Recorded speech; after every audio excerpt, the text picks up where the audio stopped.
Okay, welcome back to my Let's Play of Final Fantasy XIV on the PC.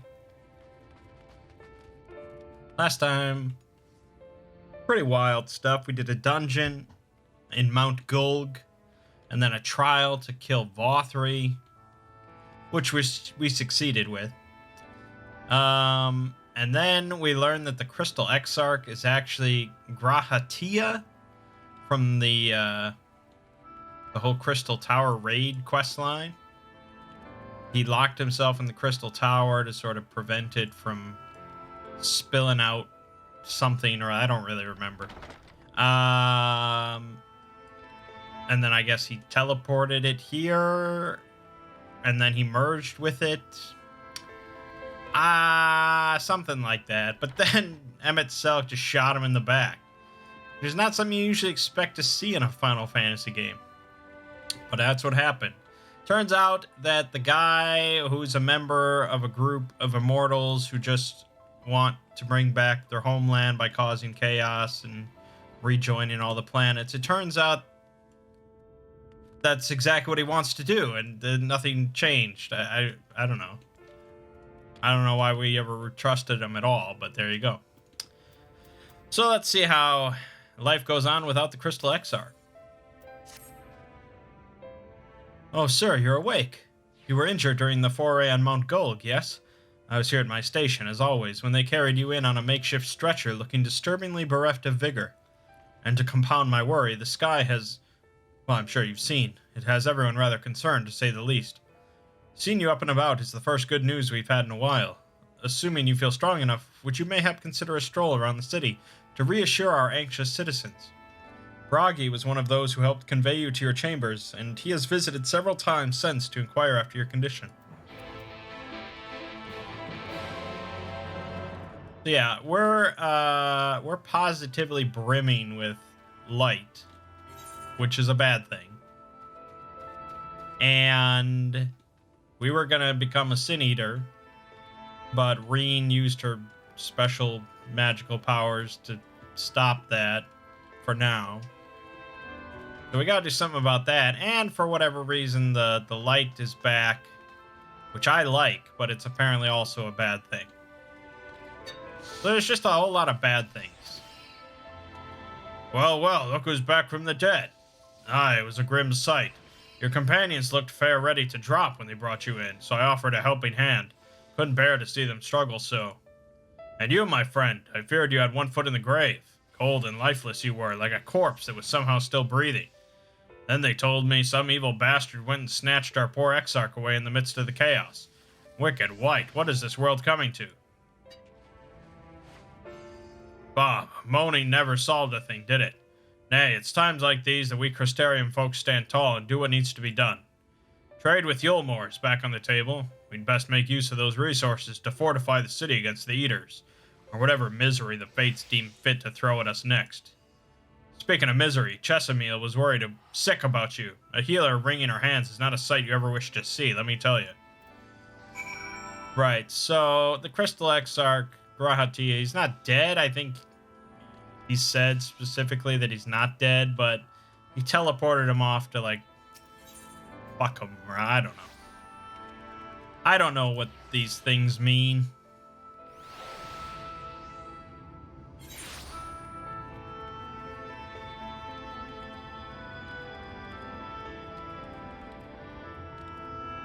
We are very close to 80, I know that. That's pretty exciting. And, you know, I've been doing roulettes on my red mage here and there. He's 78. He's like halfway through 78, so not too far off. Oh, sweetie, you're alive. No one's been allowed to see you. Even Spagrik's Chirurgeons were forbidden from making visits. Reen was kind enough to tell me you were showing symptoms similar to Eater corruption, so I suppose there was little any of us could have done for you in any case. As for your companions, they've been rushing hither and yon, seeking a cure to your condition. I worried to see their faces grown ever more haggard every time they pass through the Crystarium. I shall let them know you're awake, and when they come to see you, sweetie, please to convince them to rest a bit. They won't be helping anyone if they all collapse of exhaustion. Oh, and our own Morin has been little better, I'm afraid. He hasn't left the cabinet, too busy with his nose buried in one dusty tome or another. You want me to go speak with Morin? I hate that guy.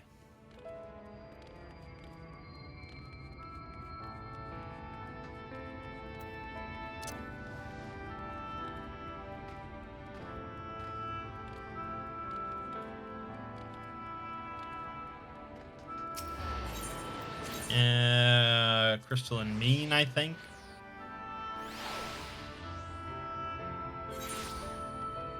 Nope, not the Crystalline Mean. What the fuck is it? Cabinet of Kira. Ah, of course. That makes sense.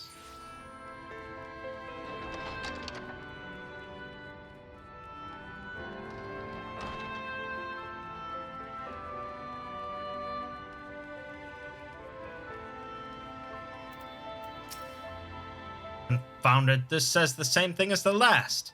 Mayhap I should approach the problem from a different perspective.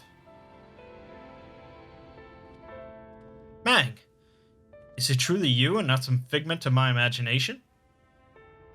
Oh, but this is wonderful. It would seem our prayers have been answered. Feeling otherwise helpless, I've been scouring our shelves for the wisdom to explain this most worrisome conundrum. Why, with all the light wardens defeated, has the light returned to obscure the sky? I must have pored over 100 tomes, but no definitive conclusion seems forthcoming. So many questions I would pose to the Exarch, and thus do I feel his absence all the more keenly. Now that you are awake, however, I am hopeful the search for our stolen steward might begin in earnest. Atlas, meanwhile, leads the Crystalline Mean in preparations for battle, though against what foe we are as yet uncertain. Why not pay her a visit? I expect seeing you upright would be a much welcome relief. So yeah, I guess, like, I have accumulated all this light energy, and if I become a Sin Eater, I'd become, like, unstoppable, I assume? Since I'm the only one that really could take down the other 4, or 5, or whatever. I kind of want to see that timeline, but probably not for the best. Mangg, alive and well, I see. You gave us all a proper fright, you know that? Not a day's gone by that I haven't heard folk worrying what's to become of you or the Exarch. Anyway, I'm glad you've recovered enough to stand. You're not planning on striking out straight away, though, are you?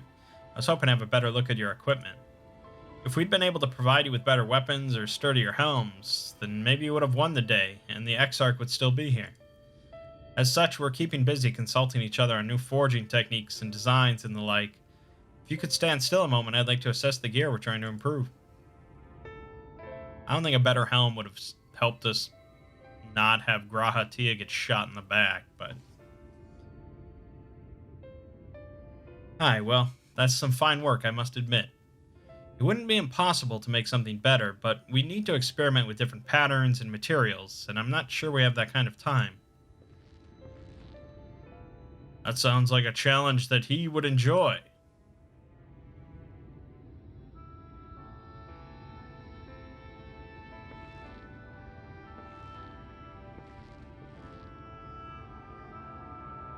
Greetings, Gilnard. The Master of the Stairs is running his own errands now, is he?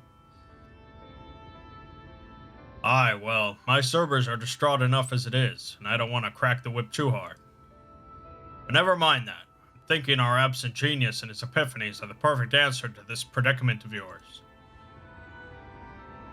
And by genius you mean old Grenolt? He is a man of unrivaled gifts, I won't argue with you there. But what good does his talent do us if we can't bloody find him? No one's seen hide nor hair of Grenolt since he wandered off some years ago. You know what he's like once he latches onto an idea. He's probably cloistered himself in some forgotten cave, completely absorbed in his latest creation. I wouldn't even know where to start looking. That does make things difficult. Still, if that eccentric is someone you're destined to meet, I wager he'll show up soon enough. In my time at the bar, many's the tale I've heard told of strangely fated encounters, even if a few of them might be stretching the truth just a bit. Keep our noses to the grindstone for the time being, but on the off chance you do encounter Grenolt, you'd be wise to take advantage of his brilliance rather than wait on our slow and steady progress. This is all talk for when you're fully recovered, of course. I'll let you get back to convalescing, eh? Oh, before you do that, you're actually the reason I came over here in the first place. I don't suggest partaking in my stock until you're properly well, but if you're passing near the stairs, I have a few regulars I'd like to introduce you to.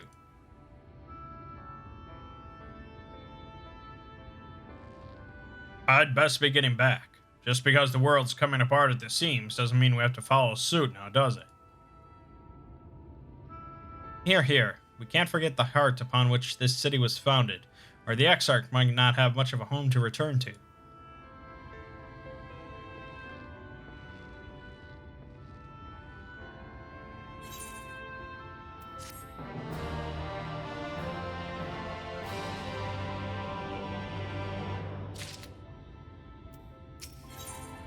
In his garden. Mangg, are you alright? I think a return to your sickbed might be in order. Or you might consider resting a while atop the watchtower next to the rookery. This damnable sky doesn't make for the most soothing scenery, but the Exarch often liked to stand there and feel the wind upon his face. Okay, I'm gonna go feel the wind upon my face. This is an important step in the main story.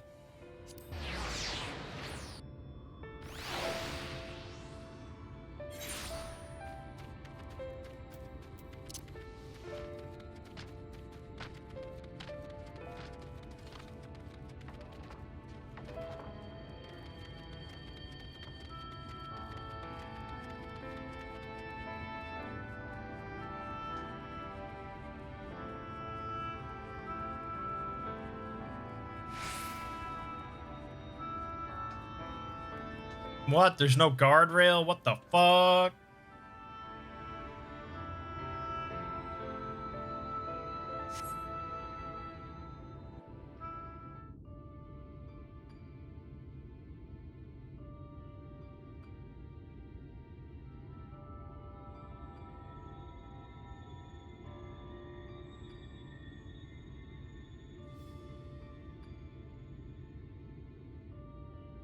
The people of this city have spirit, I'll give them that.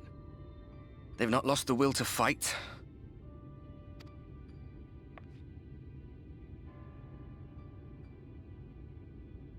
I can imagine how torn you must feel, looking at that sky. Knowing what it means to everyone. And that you're responsible.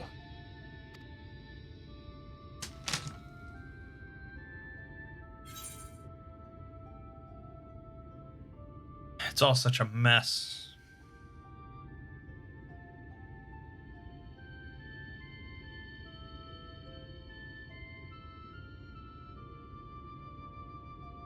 Aye. An all too familiar one. Here you stand alone, expecting no one else to bear the burden for you.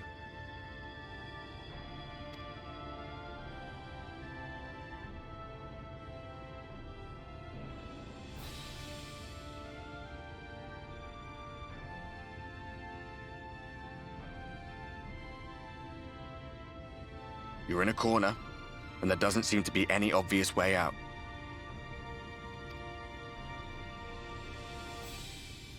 But that doesn't mean it's over.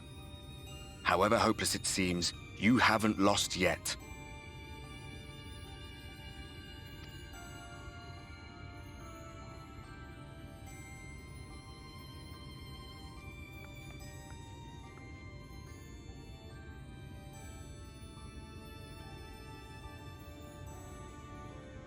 I remember looking up at the sky like this before. Being caught up in a strange kind of calm.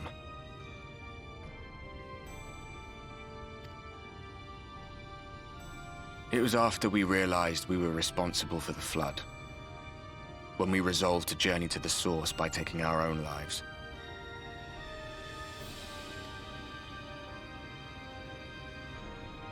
One last sacrifice. One last fight. One last failure. And then the Oracle appeared and, well, you know the rest. There were times in the years and decades that followed when I wondered if we might not have been better off just letting the rejoining happen.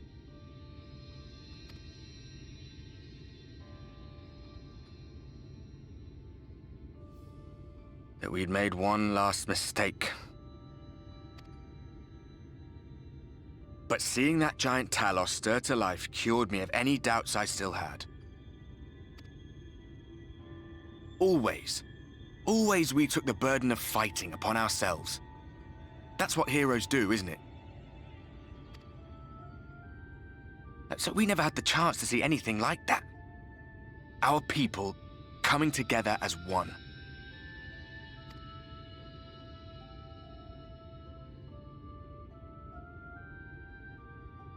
To think that their hope still burned so bright.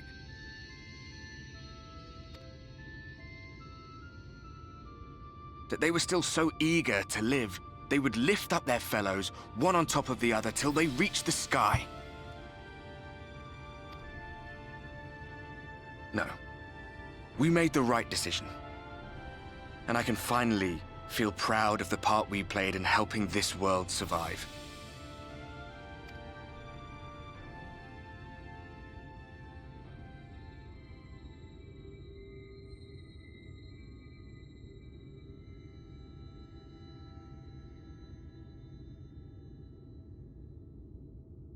Well, come on then.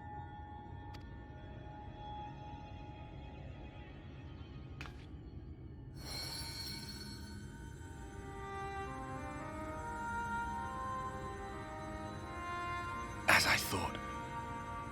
What happened between us was no coincidence.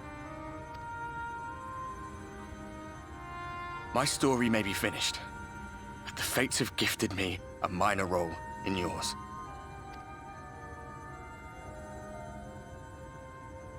I suspected as much the moment I realized you could hear me.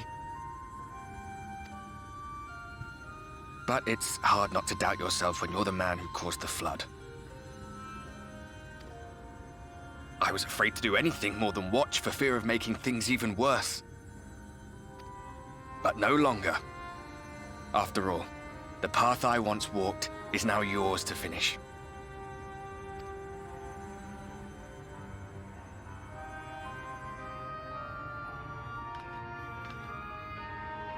For what it's worth, I cast my lot with yours. If you need a push, I'll be right there behind you. If you lose control, I'll do my best to stop you. So, let us be about it, hero.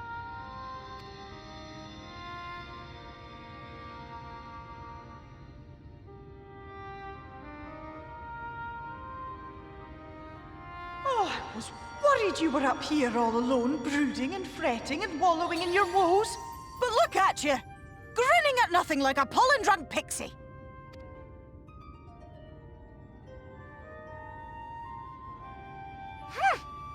Look at what you've done to your ether. It's a mess. And you have cracks running all through that pretty soul of yours.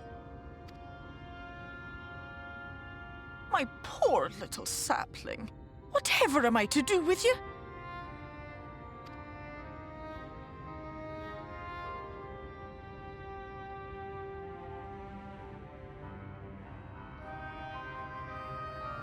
Shall I yield up my throne? You could claim it, cut ties with the mortal world, hide away in the castle.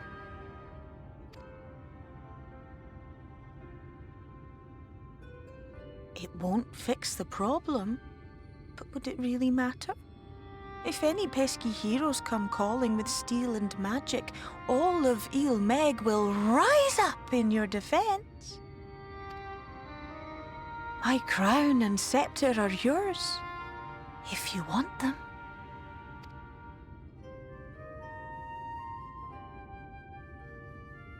What? Don't give me that look.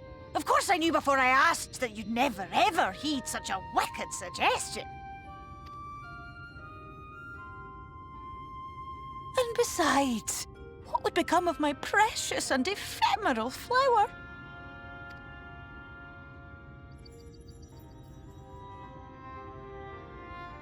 Oh, my dear beloved sapling, you are lost, confused, and have precious little time to gather your wits.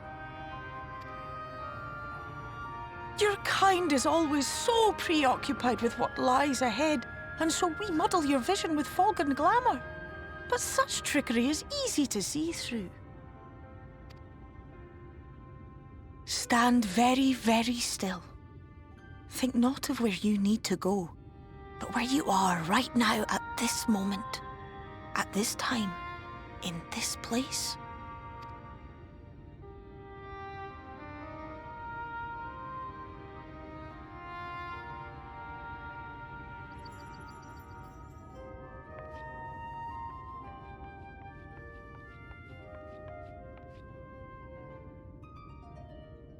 Our cairn of crystal. From shadowed hood he watched you go, his ruby eyes with warmth aglow. See yourself as he saw you, and that shall be the clearest clue.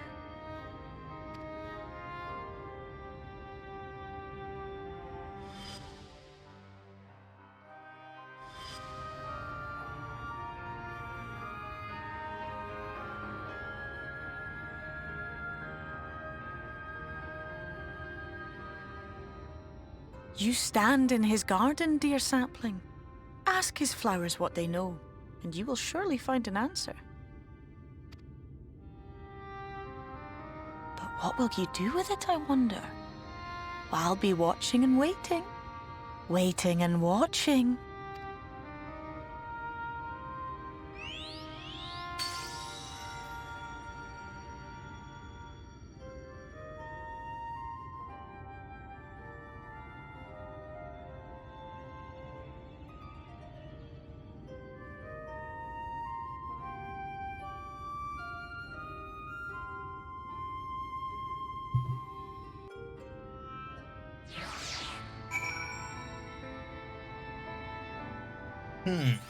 I don't know what any of that means.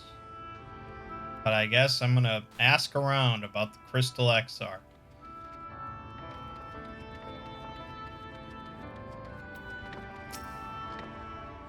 Oh, I did not expect to see you on your feet so soon. Surely you have not come in search of tomorrow. What do I know of the Crystal Exarch? I am happy to share, but I fear there will be no surprising revelations. As any in this city could tell you, he is a man of wisdom and compassion and many untold secrets. But none can doubt his generosity. When the Crystarium was being constructed, he even allowed folk to plunder the tower for resources. He has imposed no restrictions upon us but one. No one except the Exarch is permitted to dwell within the spire. Many seasons past, a comrade of mine was bold enough to ask the reason why. The Exarch merely smiled and said, "Because one day the Crystal Tower may vanish as suddenly as it arrived." Yes, yes.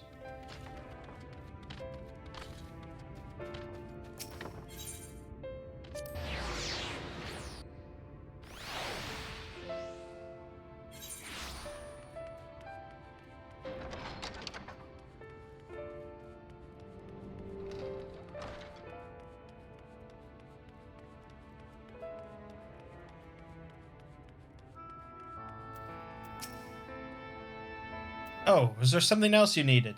If you've come for the results of my research into this persistent light, I'm afraid there's little to tell as of yet. Records pertaining to the Exarch? Well, I need no documentation to relay what little I know of its history, if that is what interests you. Less than a decade had passed since the coming of the Flood when the Crystal Tower first flashed into existence. Its summoner, the Exarch himself, became known to the refugees in Lakeland soon thereafter. He welcomed all who sought out the spire, be they locals who had lost their homes or Vobertites fleeing their ruined kingdom, and together did they found the city which would become the Crystarium. Some thought to call him king, for he refused to share his name, but the summoner did not deem himself worthy of royal address. Thus did the people consider his scintillating skin, so alike to the tower he had summoned, and bestowed upon him the title of Crystal Exarch. As for his true name, well, 'twould seem that is a mystery that remains unsolved to this day. I know his true name.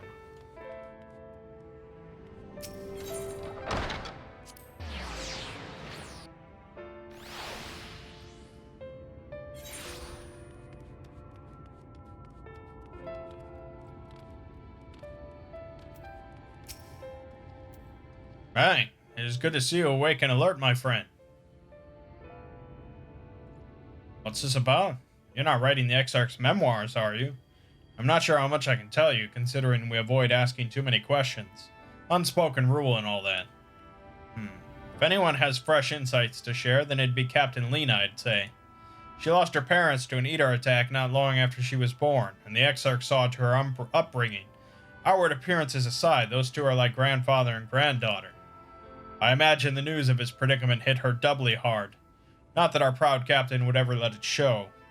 If you do decide to talk to Lena, she'll be at her usual post at the Ascensor Gate. Ah, yes, of course, the Ascensor Gate.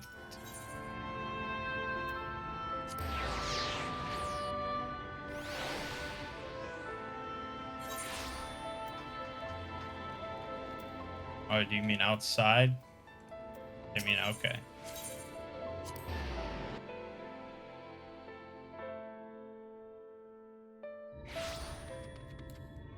Well, let's fly over there, baby.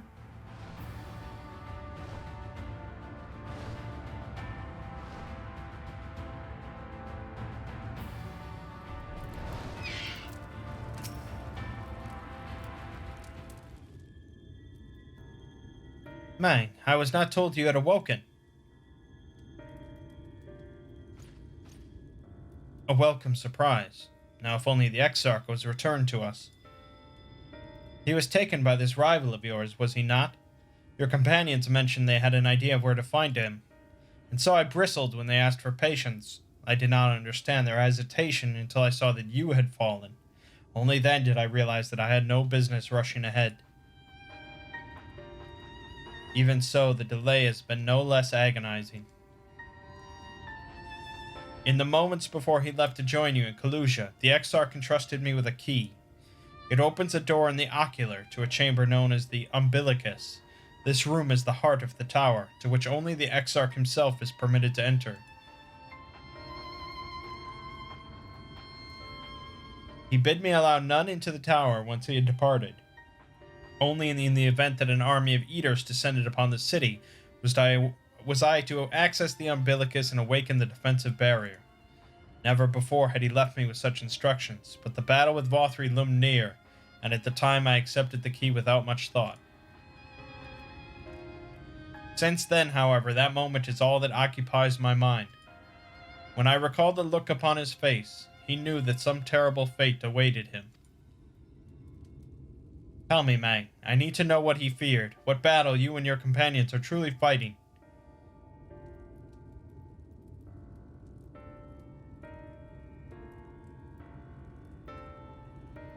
Forgive me. I trust in the Exarch, and I should not be voicing these doubts when he is not here to respond to them personally.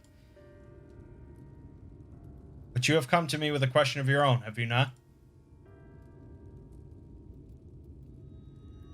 Ah, I see I am not the only one who burns for answers. The time has come to open the tower's heart. Though we do not face an invasion of Eaters, I suspect the city will be in far more danger if you do not gain the knowledge you seek.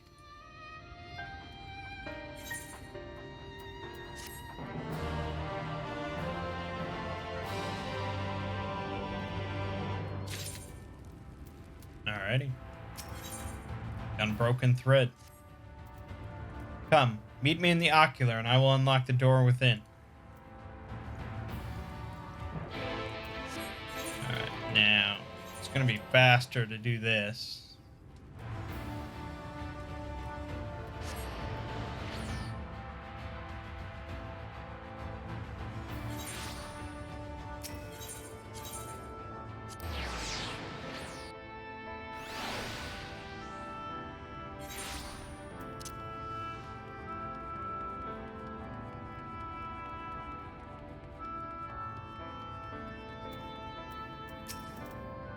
Master Mangg. That's right. I am Master Mangg.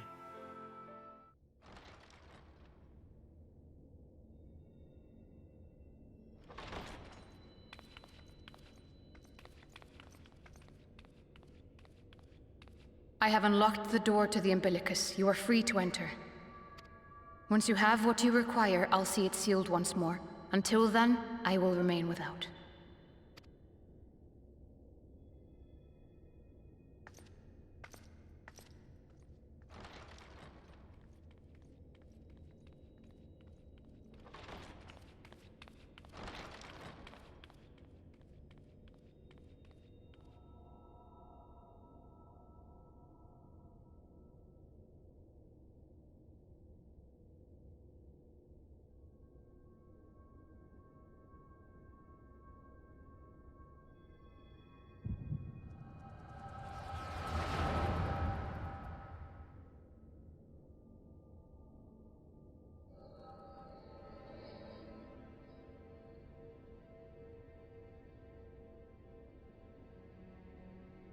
A moment to collect my thoughts, I prithee. Thy true name is Grahatir, then. By thy claims, thou too art a native of the Source, though from an age beyond our own, when the 8th umbral calamity hath visited devastation upon our star.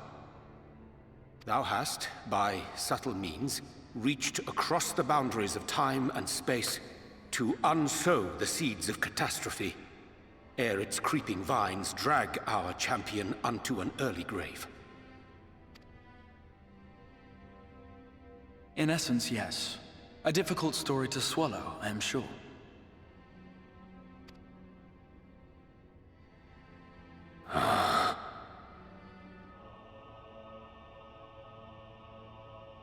I doubt not the veracity of thy words, not the account of thy coming, nor that of the fated calamity. Yet my mind straineth still to apprehend the enormity of this tale. Wouldst thou favor me with a gradual unfolding of its chapters? Certainly.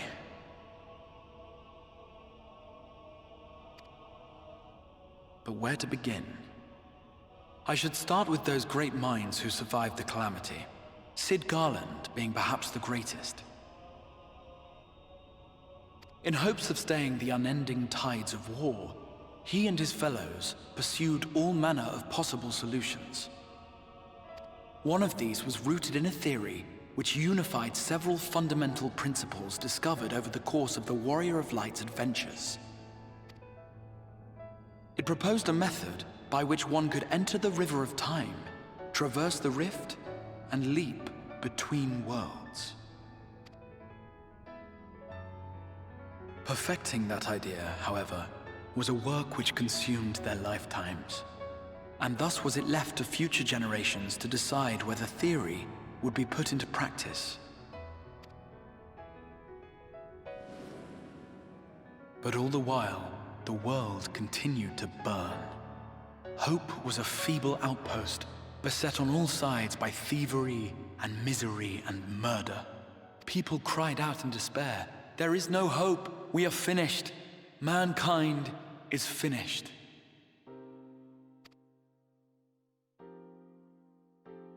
Then others raised their voices in answer.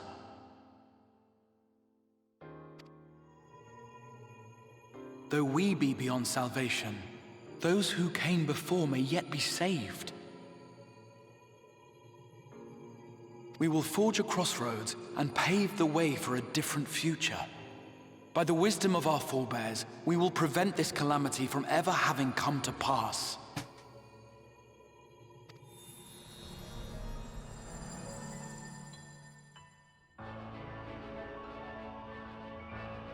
The fighting went on unabated, but some few took up Sid's research and labored to realize those impossible ideas.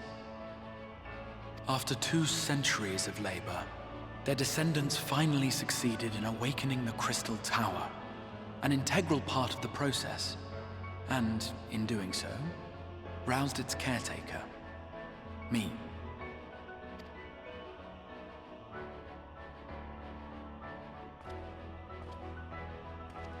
By this stage, scholars had largely established the phenomena underpinning the rejoining, and identified the first as the shard which precipitated the 8th umbral calamity.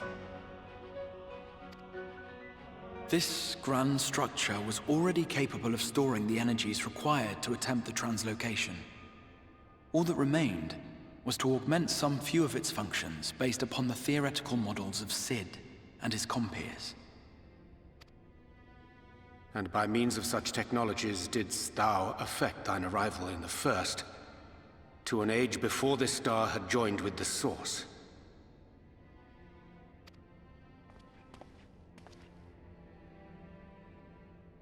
Some while before, as it turned out. 'Tis all but impossible to predict how time will flow between one world and the next, and we missed our mark by almost an entire century. But this only worked in our favor. The Sin Eaters could not be defeated without the blessing of light, and summoning the only man who might stand a chance against them would require decades of preparation.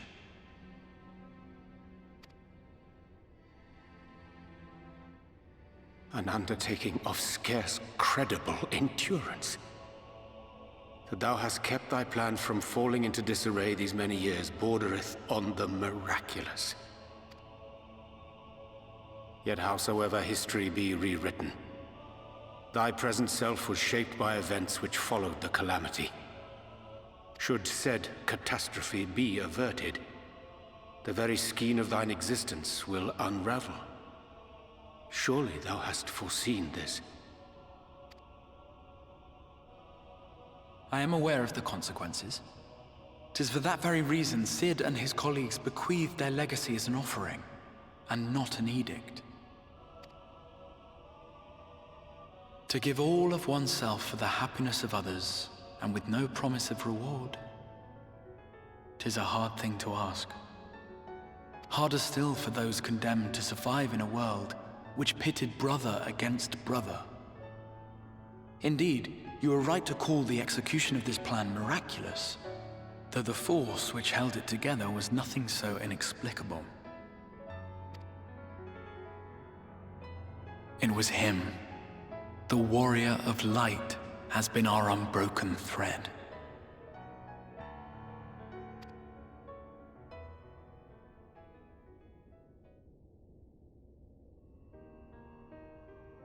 Where others would stumble and fall, he would rise above.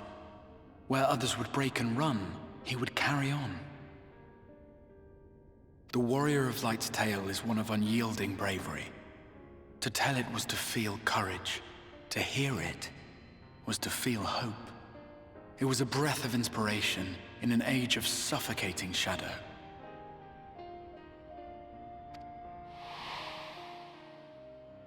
In the histories of a fallen nation was our hero hailed as its greatest ally.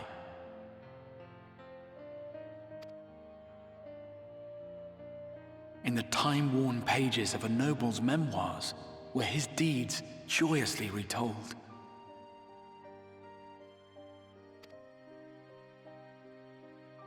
For many, these stories were the flame which warmed them through the coldest of nights.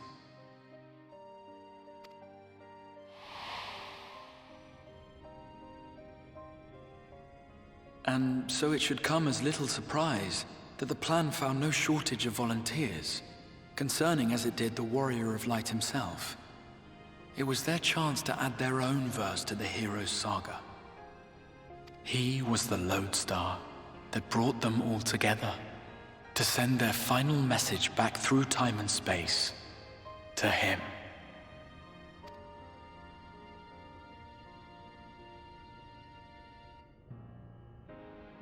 The light of your legacy was our torch in the darkness. Burn bright again and live.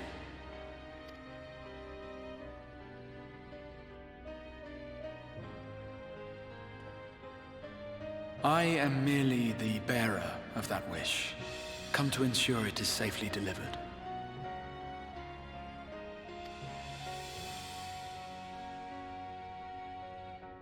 Wherefore sharest thou this burden with me and no other? What wouldst thou have me say?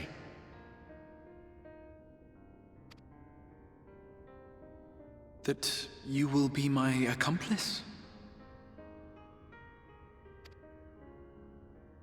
'Twas you yourself who convinced me of your suitability when you spoke of how you learned of the Flood and of your part in arranging Minfilia's journey to the First. Your actions showed uncommon resolve. 'Twas clear you were committed to the cause of saving this world. I knew I could trust you to choose the right path forward, even if that choice came with a heavy price.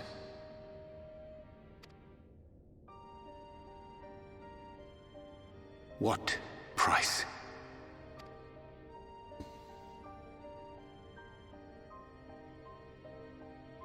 When all is said and done, and the last of the Light Wardens lies slain, I will absorb their corrupted ether, and then I will die. Knowing what I know of your companions, not to mention your champion, they will try to stop me. But in saving one, they would save none.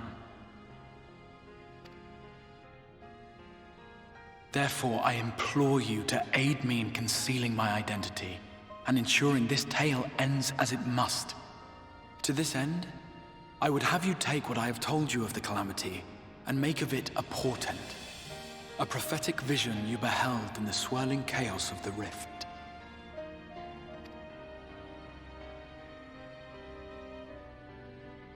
Is this truly thy wish?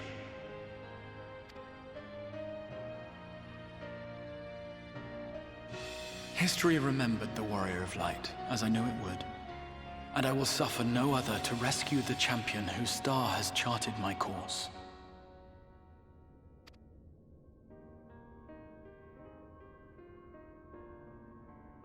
I will see this tale to a happy end, my friend. There has been enough tragedy.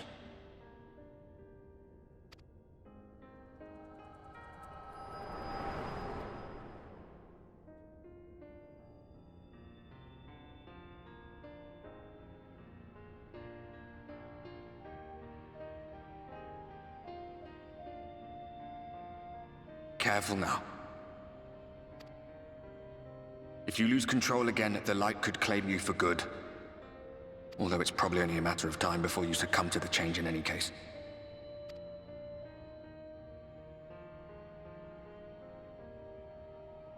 What do you mean to do?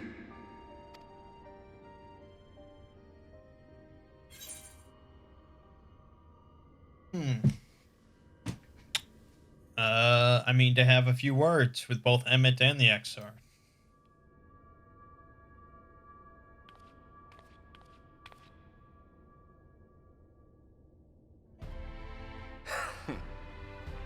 Then we should be on our way. Diassian mentioned the Tempest, did he not? That's the stormy seas around Calusia to you. His lair must be down there somewhere, hidden beneath the waves.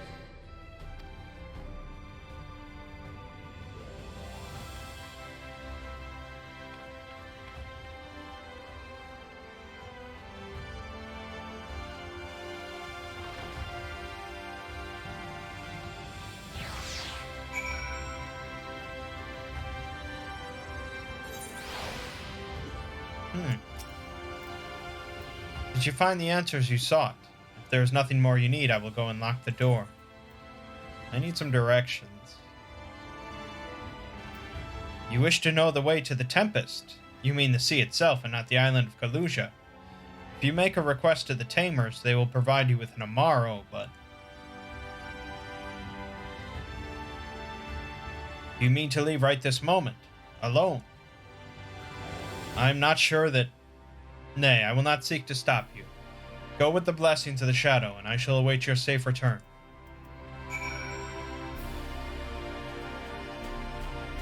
Let's do it!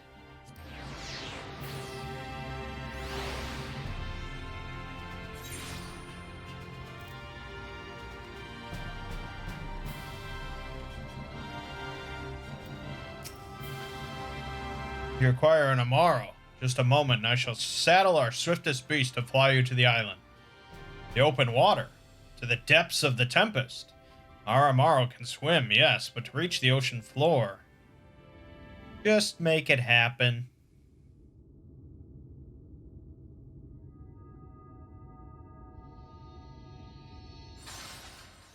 No shit.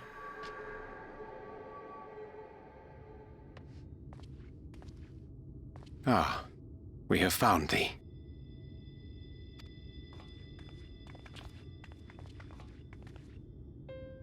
Word reached us of thy recovery, and thus did we gather with all haste.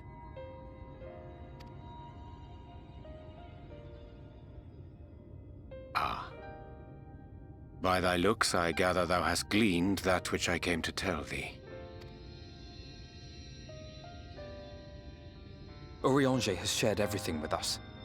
The Exarch's true identity and purpose.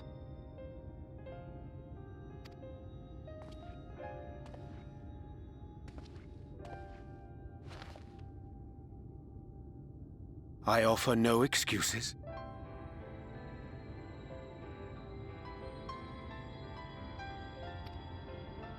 When I agreed to aid the Exarch with his plans, 'twas in full acceptance of the condemnation I would face when my duplicity was laid bare. Yet it is not rancor, but resolve that I sense in thee. Thou art fully intent upon walking thy path to its end, art thou not? If thou canst forgive my deception, or, failing that, set aside thy displeasure for a time, I do beg leave to follow thee. What strength and wisdom I possess are thine to command.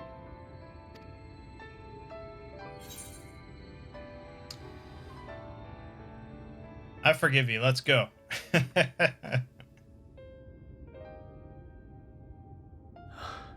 I thank thee.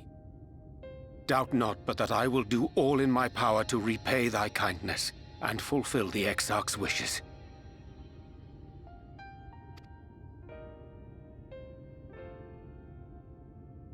I'm sorry, but I don't think this is a good idea.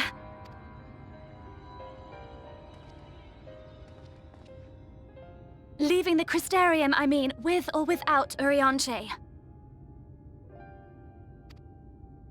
What I did for you won't last forever. There's no telling when the light will break free again.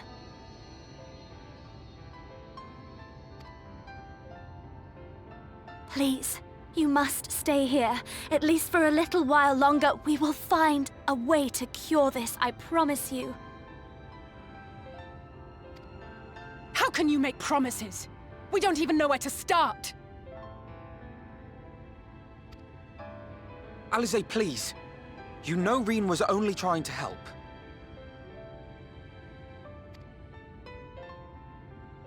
Of course I know! I know only too well!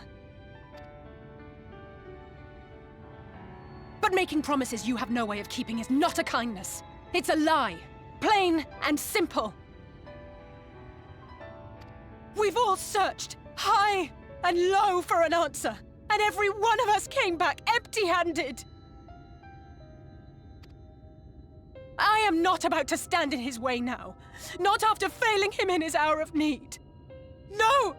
The least we can do is...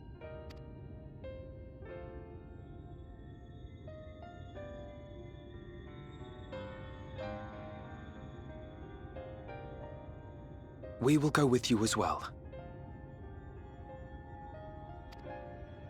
There is naught to be gained by standing still.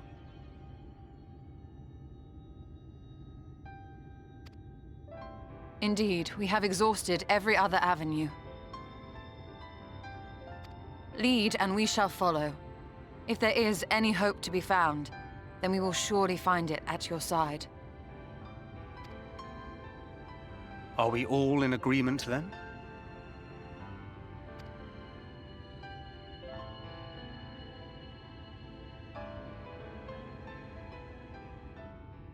Is there aught we can do to help?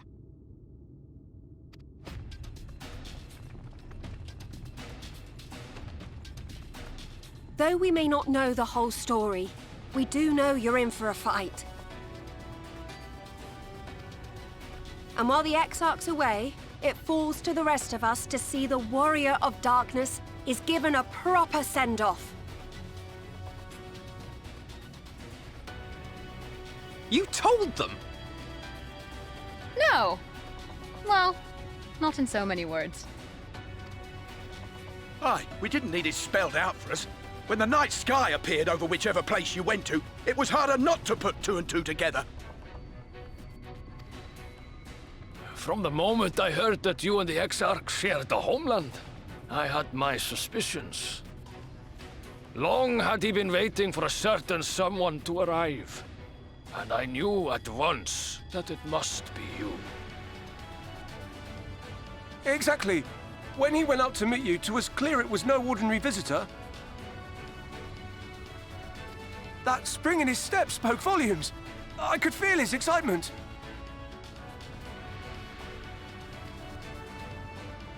Me too! That's right! Yeah.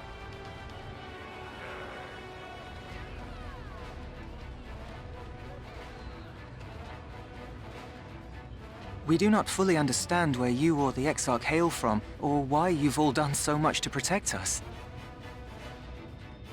But we are deeply grateful nonetheless. So, if there is anything at all we might do to aid your journey, you need only name it. What would you have of us?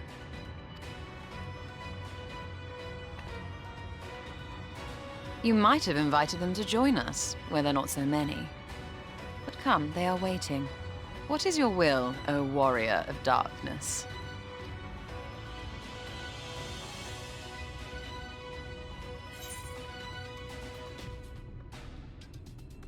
Hope for the best, prepare for the worst.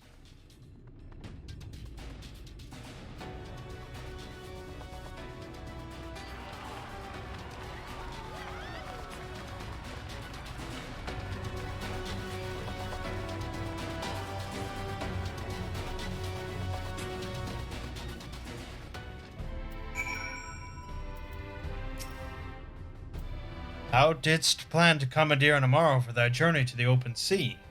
I fear the following dive down into Emmett Silk's underwater abode would drain even thy legendary stamina.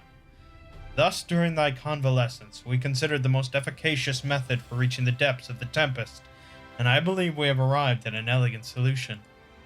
Yet ere we discuss this step, I suggest thou dost conclude such pressing business as remains to thee in the Crystarium. Once the sea closeth above our heads, we are unlikely to surface again until our grand deed is done. Oh!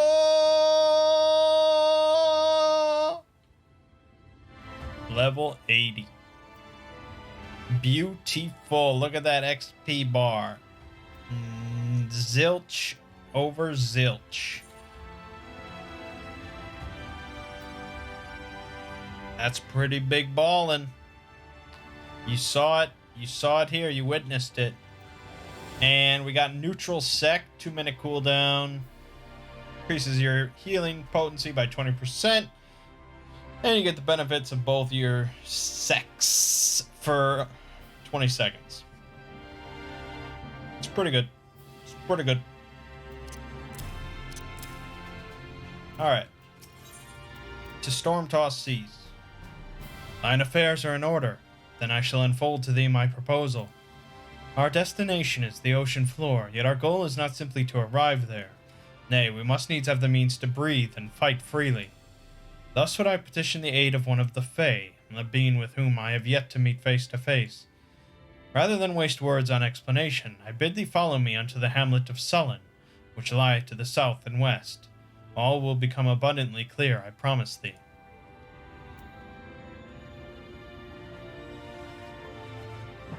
Okay. Right. Let's do this.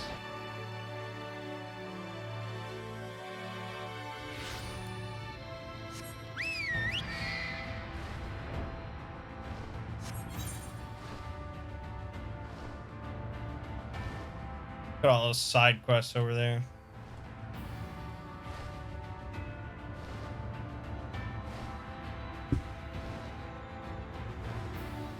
Level 80.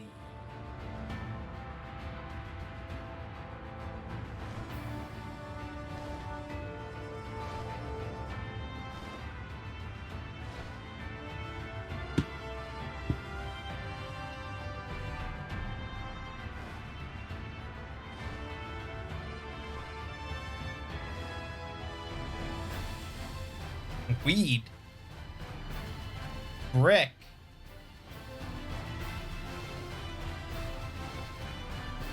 Not.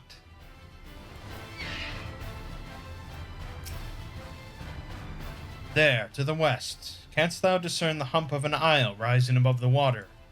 That foliage-covered mass hideth the key to our safe descent. Swim close and plunge thee beneath the surface. Thou shalt soon divine the reason for mine insistence. Though it be much to my shame, I can but flail and flounder where thou mayest glide as a fish. I shall board a boat to the island and spare one and all the spectacle of mine inept strokes. Okay.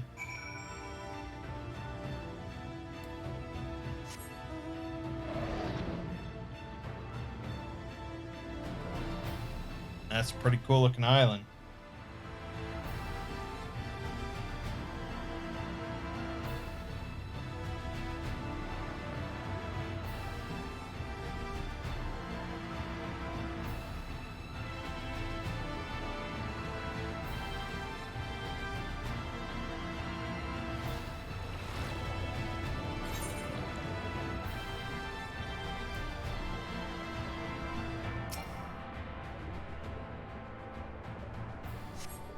Two curved slabs of rock seem squeezed together here, giving the impression of giant stone eyelids. Almost as if it's a creature. It's a creature. Probably a creature. Though it appears solid enough, the rock yields slightly under your touch. Was the surface gently shifting, or was it just your imagination?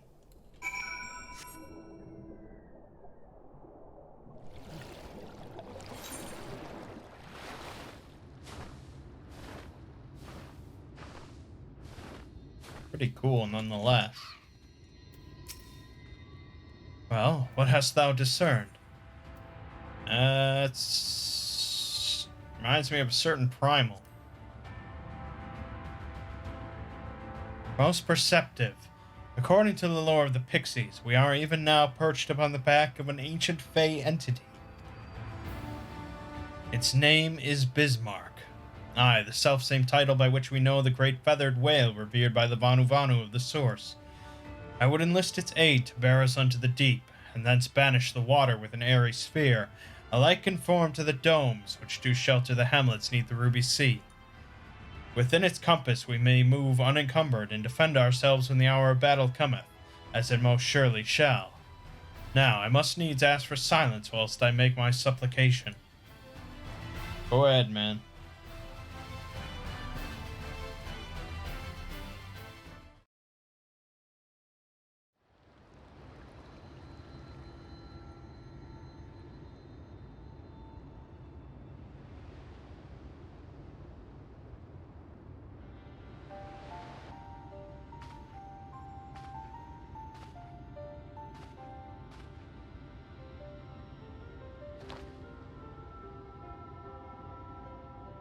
Wir Sach, Bilan Bismail.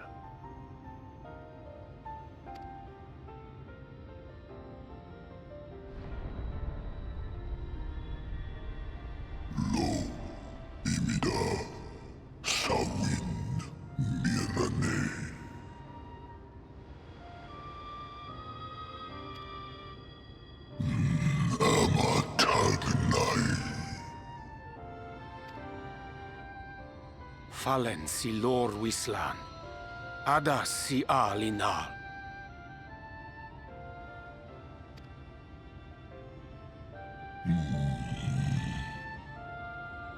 Van urs atslir, olfod thim, iri guath thi.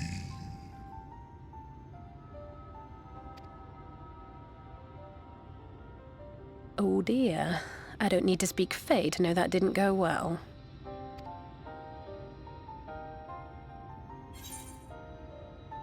We need Feo.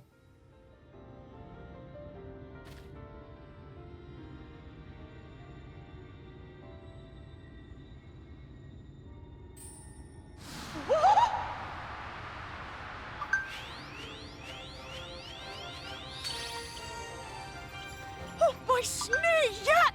You've learned to call me at last! And where do you go? On a trip? A journey? I knew you wouldn't give up without a fight. Oh, my precious mortal, I shall help you in any way I can.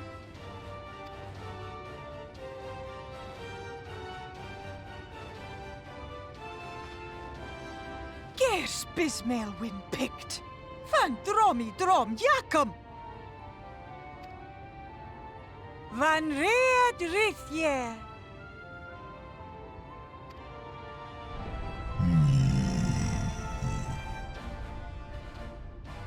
Ahai una, sahawin wisk. Isne rim, sur lierlo. Be sure to scrub this one's teeth for him upon your return. It's only good manners. It will be done, Your Majesty. Our deepest thanks for your timely intervention. An agreement is reached and your departure is at hand. You wingless ones best hold on tight. May the blessings of the Fae keep you safe, Inba.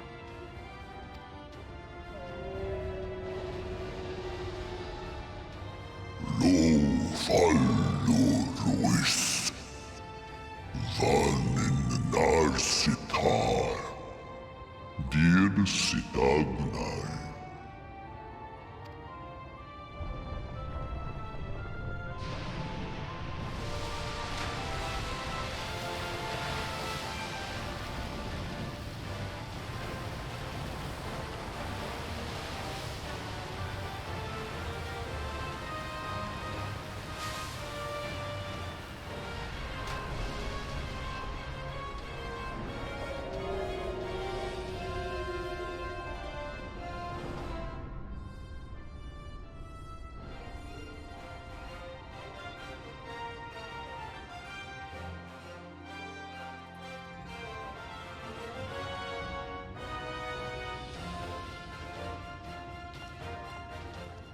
And just like that, it's all gone back to the way it was.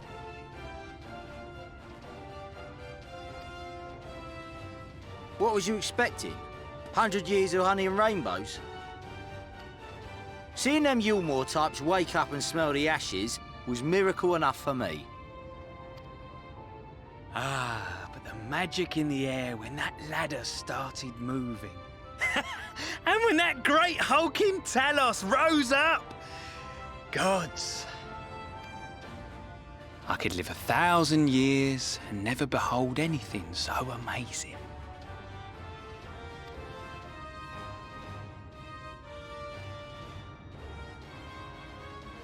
What the? Do you see that?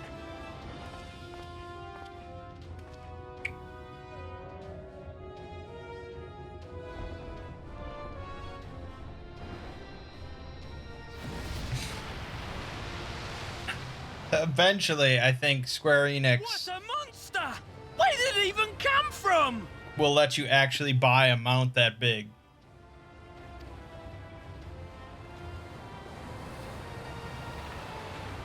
Whoa there! It's not stopping. $200 and you can buy the Bismarck mount. Run!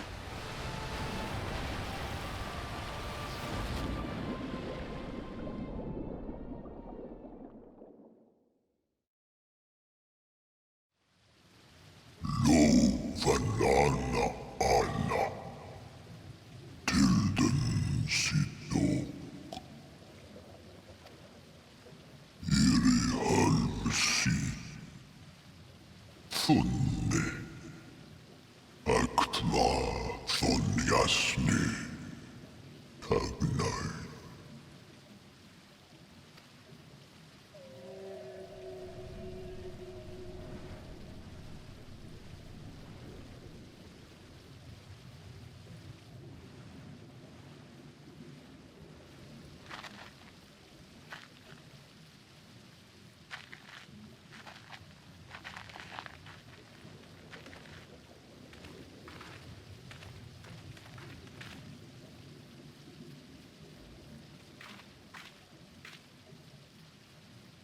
Wow.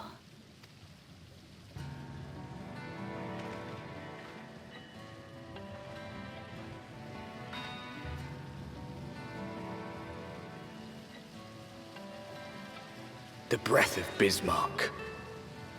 See how it swells to form a dome beneath the waves? The waters recede. The tempest's floor is laid bare. In defiance of the blinding sky, this place holds fast to its gloom. The last refuge of he who denies the light with every fiber of his being.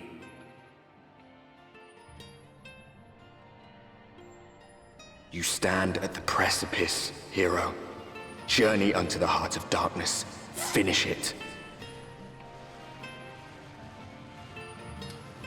This is not what I expected for the final location of this expansion. Compared to, like, Ozzy's Law, which was just like, oh, what the... holy shit, what is this? We're just, like, under the ocean. Which is, I mean, it's cool, it's fine, it's just... I expected them to just go all out, like we go to heaven or something. Yeah, I don't know.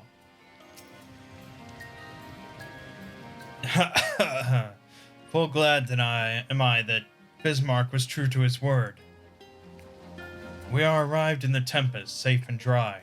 'Tis here that we shall find the lair of Emmett Selk, and I believe the imprisoned Exarch as well. For an Ascian alone, it is of course a trifling matter to flee unto the rift, and I suspect such travel is nigh impossible with a mortal in one's custody. Nay, he would not soon risk his prize when the Exarch's very body serveth as the key to the Crystal Tower and its powers of temporal transportation. Thus am I all but certain that this underwater realm harboureth our friend and enemy both. We have but to find them. Oysters on the half shell.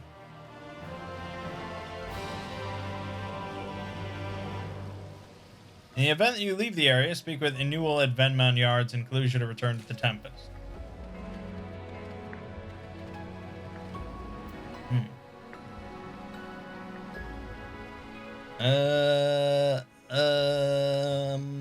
Okay. I probably am gonna leave the area. But let me just go. I guess this is pretty far to go see if I can attune here. And even if I could attune, it would be faster to just come from Kalusha anyways. Yeah. Alright. So I'll just end the video here. We're in the Tempest. We'll get to exploring it next time. We're level 80. It's pretty exciting. My name is Mangg. Gaming watching has been Final Fantasy XIV. See you fine folks in the next part.